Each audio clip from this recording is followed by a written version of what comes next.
আমি খুশি মোদি যে সিঙ্গেল লার্জেস্ট মেজরিটি পায়নি, উনি ক্রেডিবিলিটি লস করেছেন। ওনার ইমিডিয়েট প্রধানমন্ত্রী থেকে রেজিগনেশন দেওয়া উচিত। বলেন কি? ভাঙা পায়ে নবান্ন দখল আর 2 পায়ে লাল কেল্লা হবে তো? Are you comedy me? তো লক্ষ্মী ভান্ডার দিচ্ছে, লক্ষ্মীর ভান্ডার দিচ্ছে, আমাদের মাং মেরে দিচ্ছে। আপনার কি মনে হয় যে আমার হাতে খুব অফুরন্ত অপ্রয়োজনীয় সময় রয়েছে কোনো আবর্জনাকে নিয়ে আলোচনা করার? এটা আমার পক্ষে সময় নেই। আমার এখন মাইক্রো সেকেন্ড মিলি সেকেন্ডের দাম। বলেন কি? বন্ধুগণ, welcome welcome back to my YouTube channel. আজকে আবার চলে এসেছো আমার ভিডিও দেখতে। তা বেশ, চলেই যখন এসেছো পুরো ভিডিওটা দেখেই যাও। আজকের ভিডিওতে আমাদের সুজাতা মণ্ডল এবং যিনি দেবের অংশ, মহাদেবের অংশ, রামের অংশ, দেবাংশু রাম, তাকে নিয়ে একটু ভিডিওটা আলোচনা করব এবং একটু পঞ্চায়েতই করব।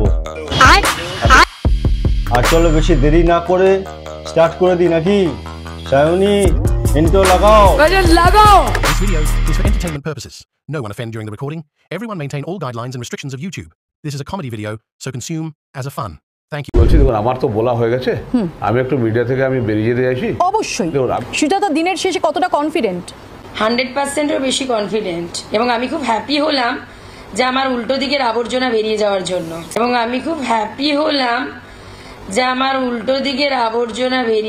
জন্য। এরকম একজন অহংকারী ভদ্রমহিলা ভোটে যদি জিতে যেতেন তাহলে নিজেকে কি মনে করতো একবার ভাবতে পারছেন? কি বল? এবং এবারে তৃণমূলে যে একজন উৎপন্ন হয়েছিল রাম, দেবাংশু রাম, তিনিও কিন্তু তমলুক থেকে ৭৭,০০০ ভোটে হেরে গেছেন। জানতে চাইবো যে সিপিআইএম নিয়ে চিন্তা না বিজেপি নিয়ে চিন্তা তমলুকে?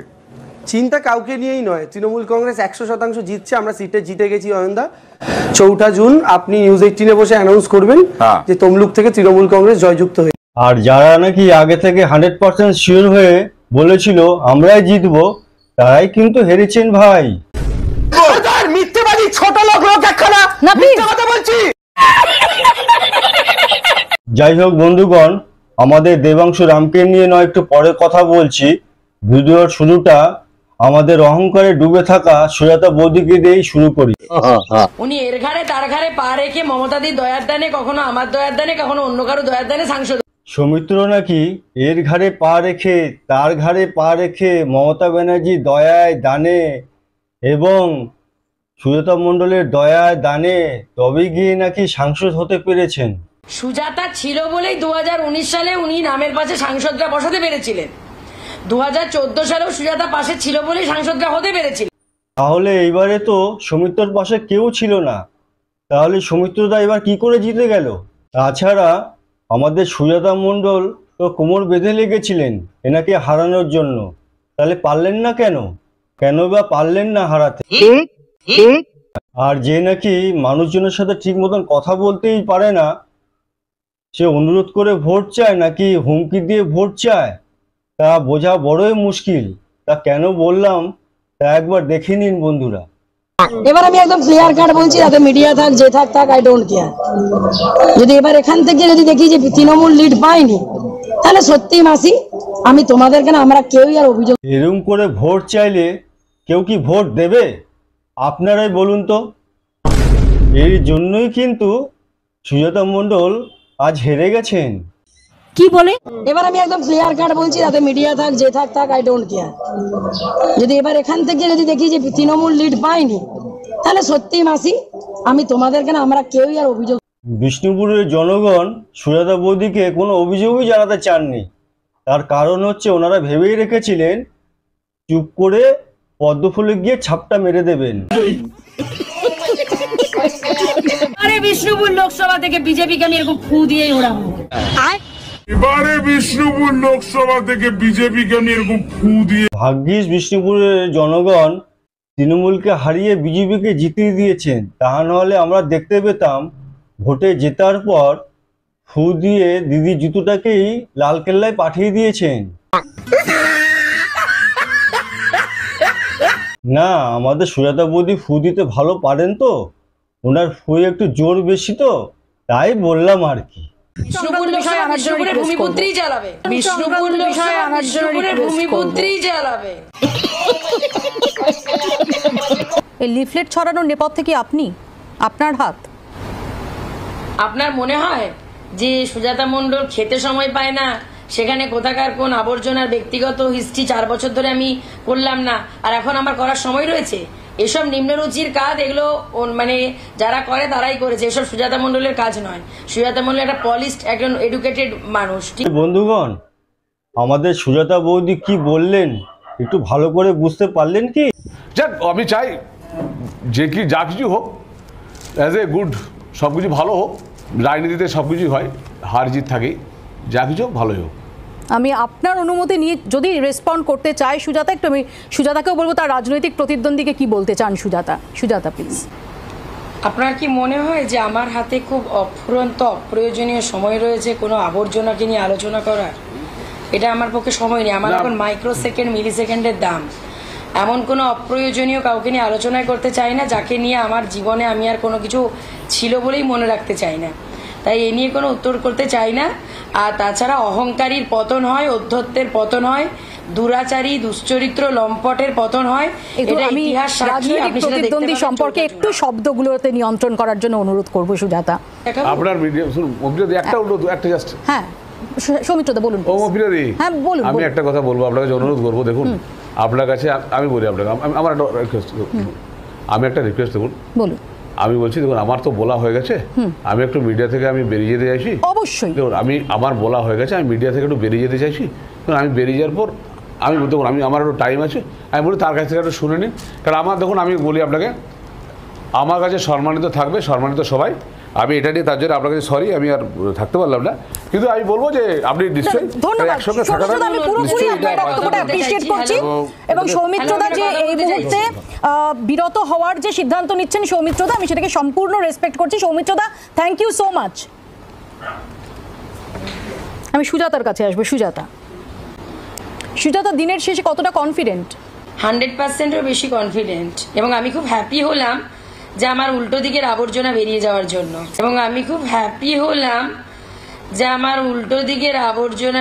যাওয়ার জন্য।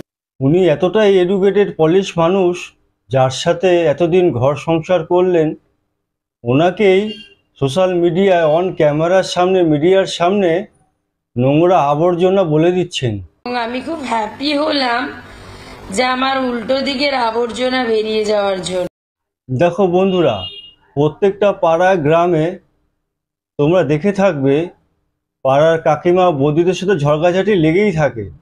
ওনারাও মনে হয় না এতটা নিম্নতম ভাষায় কথা বলেন, যতটা নাকি আজকে আমাদের সুজাতা মণ্ডল, উনি ওনার স্বামীকে নোংরা আবর্জনা এবং ইত্যাদি ভাষা ব্যবহার করলেন। এর থেকেই বোঝা যায় যে আমাদের সুজাতা বৌদি, মানে সুজাতা মণ্ডল, কতটা এডুকেটেড, পলিশ করা মানুষ বটে। এটার নামই তৃণমূল কংগ্রেস। 2014 সালেও সুজাতা পাশে ছিল বলেই সাংসদরা হতে পেরেছিলেন। আর এখন যদি ভাবেন যে শিলিগুড়ির কারো বউকে নিয়ে হওয়া যাবে, তো বিষ্ণুপুর লোকসভা শিলিগুড়ি থেকে সরিয়ে বিষয়টা। যাই হোক বন্ধুগণ, আমাদের সুজাতা বৌদিকে নিয়ে আর কিছু বলতে চাই না। এত এডুকেটেড মানুষ, হাই ফাই মানুষ, আমরা সাধারণ মানুষ, গরিব ঘরের মানুষ, ওনাকে নিয়ে আমরা আর কি আর বলবো? উনি হাই এডুকেটেড, পলিশ করা মানুষ। বন্ধুগণ, এবার একটু উন্মাদ পার্টির, যারা নাকি তৃণমূল জিতবে বলে উন্মাদ হয়ে রয়েছে কিছু পাবলিক। আমরা একবার সরাসরি কথা বলার চেষ্টা করব। গণনা এখনো শেষ হয়নি, কিন্তু তৃণমূল কংগ্রেস অনেক জায়গাতে এগিয়ে আছে। কি বল? এটা আমাদের ন্যায়ের জিত, এটা আমাদের ন্যায়ের জিত, এটা আমাদের ন্যায়ের জিত, আমাদের ন্যায়ের জিত, এটা বাংলার জিত, এটা অভিষেক ব্যানার্জির জিত, এটা মমতা ব্যানার্জির জিত।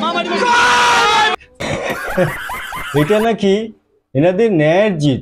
আচ্ছা বন্ধুরা, আসুন তো দেখি এনারা কতটা সততার সাথে জেতেন। ভরতপুরের ছবি দেখাবো, যেখানে সালারে বুথে দাপিয়ে বেড়াচ্ছেন তৃণমূল নেতা। প্রিসাইডিং অফিসারের সামনেই চলছে দেদার ছাপ্পা ভোট। দেখতে পাচ্ছেন সেই ছবি। একের পর এক ভোটার ধরে নিয়ে এসে ভোট করাচ্ছেন তৃণমূল নেতা আব্দুল মাজিদ। यही नहीं, अभी और सुनिए। প্রিসাইডিং অফিসার রয়েছেন, তিনি তার সামনেই চলছে ছাপ্পা ভোট। দেখুন। কে আপনি? আপনি কি ছাপা মারছেন বুথে? আপনার পরিচয় কি? আপনার গলায় তো কোনো, আপনি এখানে ঢুকে যান, আপনার কি পরিচয় আছে বুথে? এটা আমাদের ন্যায়ের জিত। এনারা এতটা ন্যায় আর সততার সাথে জিতেন বলে আজকে এনাদের সব নেতা মন্ত্রীরা জেলের ভিতরে। এসব আমি জানি। একটা দেখা যাচ্ছে লক্ষ্মীর ভান্ডার সব থেকে বড় ইস্যু, সেই ইস্যুকে একেবারে দেখা যাচ্ছে যে এখানে একটা মডেল করে সেখানে কিন্তু এই মুহূর্তে সেলিব্রেশন হচ্ছে। যেই দাদাটা লক্ষ্মীর ভান্ডার নিয়ে মাথায় নাচানাচি করছেন, যদি একটা কম মিস হয়ে যায় তাহলে কিন্তু বাইরে গেলে কিন্তু বৌদি কিন্তু একদম আঁচলা দিয়ে পেটাবে। লক্ষ্মীর ভান্ডার থেকে 1000 টাকা হাতানোর জন্য স্বামীকে মারধর করলো স্ত্রী। লক্ষ্মীর ভান্ডার থেকে 1000 টাকা হাতানোর জন্য স্বামীকে মারধর করলো স্ত্রী। দেখো বোঝো অবস্থা।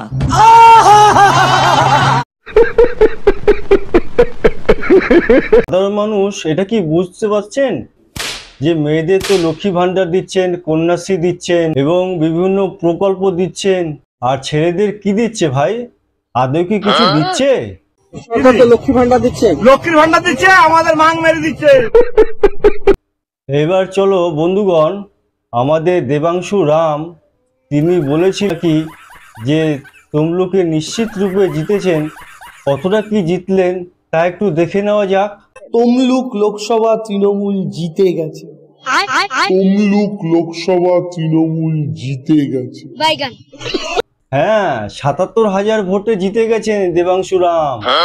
তোমার সাথে যদি ঘটনা ঘটে নেক্সট দিন চ্যানেলে এসে এক কথা তোমার বলবো,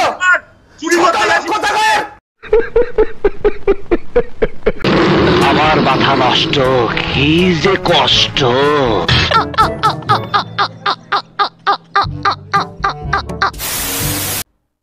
আর উনি নিজেও তো বিজেপিতে ভোট দিয়েছেন। উনি তৃণমূলে ভোটটা দিতে গিয়ে হক করে পদ্মফুলে ভোটটা দিয়ে ফেলেছেন। তা দেখুন।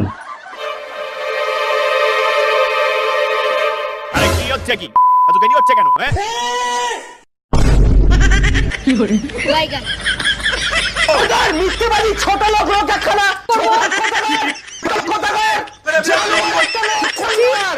তোমার পড়লে বুঝতে আমি না খেতে পেয়ে মরে যাব, তবুও আমি বলে দিচ্ছি যে আমি ওর মধ্যে যাব না।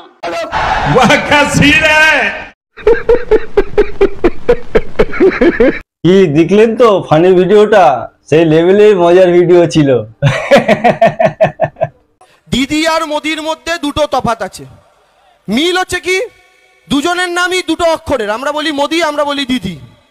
কিন্তু দেখুন তফাৎটা কোথায়, মোদিজিও কিন্তু ছোটবেলায় চা বিক্রি করতেন, আর দিদিরও ছোটবেলায় বাবা মারা গিয়েছিল, ভাই বোনদের পড়াশোনা শেখানোর জন্য টিউশনি করতেন, আর দুধের সেলস গার্ল ছিলেন। হরিণঘাটা দুধ বলে কোম্পানি ছিল জানেন তো, একসময় কাঁচের বোতলে বিক্রি হতো, সেটা মমতা বন্দ্যোপাধ্যায় সেটাও পর্যন্ত বিক্রি করেছেন এক সময়। দুজনেই এরকম চটি চাটারা যদি না থাকতো আমরা জানতেই পারতাম না যে দিদি এক সময় হরিণঘাটা দুধ বিক্রি করতো। বলেন। আর মোদিজি যে চা বিক্রি করতেন সেটা তো আমরা সবাই জানি। যদি একটা সময় একরকম কথা বলেন, কালকে অন্যরকম কথা বলেন, সুতরাং ওনার কথা ওই মানে বার্তা দিয়ে লাভ নেই, গুরুত্ব দিয়ে লাভ নেই। দেবাংশু যাকে ভাটাংশু বলা হয়, মিথ্যেবাদী ছোট লোক লোক একখানা মিথ্যে কথা বলছি। তো বন্ধুগণ, ভিডিওটা আজকে এই পর্যন্ত। যদি ভালো লাগে লাইক, কমেন্ট, শেয়ার, সাবস্ক্রাইব করবেন। ভিডিওটা কাউকে ছোট করার উদ্দেশ্য নিয়ে বানানো হয়নি, জাস্ট এন্টারটেনমেন্ট পারপাসের জন্য বানানো হলো। আজকে এই পর্যন্ত। Nice good day.